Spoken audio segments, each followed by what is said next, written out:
আসতে পারি?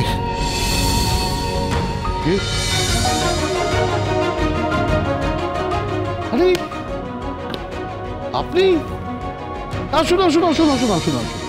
কি ব্যাপার মশাই, আপনার তো কোনো খবরই নেই, আপনি তো আমাদের বাড়ির পথ ভুলেই গেছেন। না মানে ঠিক তা নয়, আসলে আমি ওই আশার সাহস জুগিয়ে উঠতে পারিনি। কেন কেন কেন কেন কেন আপনার বাড়ি থেকে আমাদের বাড়ির দূরত্ব খুব বিশাল কিছু একটা তো নয়। না ঠিক তা নয়, আমি আপনাকে বলছি না যে আমি আপনাদের বাড়িতে আসার সাহস জুগিয়ে উঠতে পারিনি। আমি আপনার কথা কিছু বুঝতে পারছি। দেখুন অঞ্জিত বাবু, আমি আমার মেয়ে গীতার সাথে খুব অন্যায় করেছি, খুব অন্যায় করেছি। আমার বড় মেয়ের কথা শুনে আমি ওকে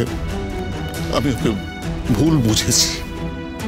ও আমার বাড়িতে আশ্রয় নিতে এসেছিল, আমি তখন ওকে আশ্রয় পর্যন্ত দিইনি। আমি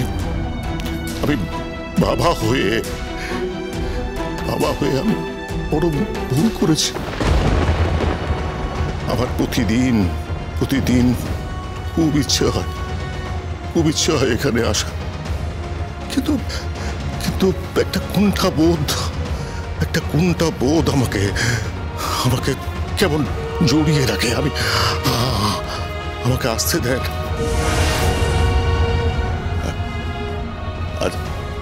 আচ্ছা বাবু, আমি কি একবার ওর সঙ্গে দেখা করতে পারি? না না না, যদি না বলেন তাহলে থাক, আমি চলে যাব।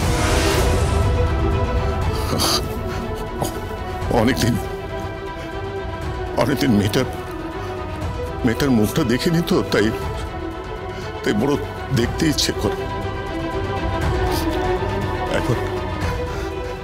একবার বলুন না ওকে একবার আসতে, আমি দেখা করে চলে যাব। এই গণেশ উকিল, আপনি এসব কি?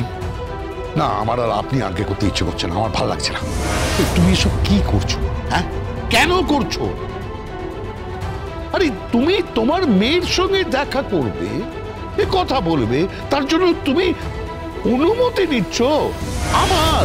এই গণেশ উকিল, এই শোনো, একটা কথা ভালো করে মনে রেখো, আমি গীতার শ্বশুর মশাই, আর তুমি হচ্ছ গীতার জন্মদাতা পিতা। আমি